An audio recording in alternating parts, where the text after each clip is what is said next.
L'enquête ne fait que débuter, mais le procureur de Paris a déjà dévoilé ce samedi les éléments révélés par les premières investigations. Ainsi, un passeport syrien a été retrouvé près de l'un des kamikazes du Stade de France. Un assaillant du Bataclan a été par ailleurs identifié comme étant un ressortissant français. Retour sur le déroulé des événements. Face à l'atrocité des actes commis, notre combat dans la lutte contre le terrorisme est plus que jamais déterminé.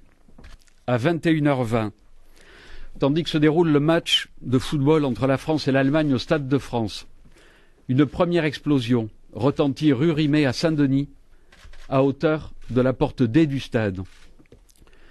Sur place étaient découverts 2 corps, dont l'un est apparu comme étant celui d'un kamikaze, avec une ceinture explosive. À 21h25, c'est la seconde scène, à l'angle de la rue Alibert et de la rue Bichat, dans le 10e arrondissement de Paris. Des personnes qui étaient attablées au bar Le Carillon et au restaurant Le Petit Cambodge ont été victimes de tirs de fusil d'assaut de type Kalachnikov. Sur place était découvert une centaine de douilles de différents calibres, notamment de calibre 7,62 mm. À 7 heures, le bilan sur cette scène de crime s'établit à 15 personnes décédées et à 10 victimes en état d'urgence absolue. À 21h32, à l'angle de la rue Fontaine-au-Roi et de la rue du Faubourg du Temple dans le 11e arrondissement, une nouvelle fusillade devant le bar à la Bonne Bière a entraîné la mort de 5 personnes et l'évacuation de 8 personnes blessées en urgence absolue. À 21h36, au 92 rue de Charonne, au restaurant La Belle Équipe, de nouveaux tirs de fusil d'assaut ont causé la mort de 19 personnes qui étaient attablées en terrasse de l'établissement. Aux alentours de 21h40, au 253 boulevard Voltaire, dans le 11e arrondissement de Paris, à l'intérieur du restaurant Le Comptoir Voltaire, un kamikaze se donnait la mort à son tour et a été trouvé porteur d'un dispositif explosif identique aux 2 premiers kamikazes du Stade de France. À 21h40, un véhicule polo de couleur noire se stationne devant, vous le savez, la salle de spectacle Le Bataclan au 50 boulevard Voltaire.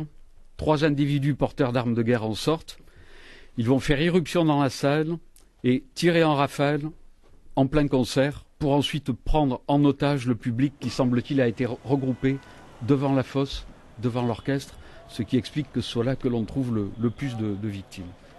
Les terroristes, lors des pourparlers tenus brièvement, ont évoqué la Syrie et l'Irak. Lors de l'assaut donné vers 0h20 par la BRI et le RAID, auquel je veux rendre spécialement hommage, 3 terroristes ont trouvé la mort.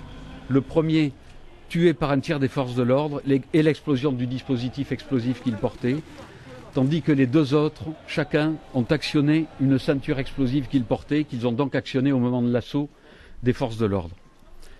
On peut à ce stade des investigations dire que très vraisemblablement, ce sont 3 équipes de terroristes coordonnées qui sont à l'origine de cette barbarie.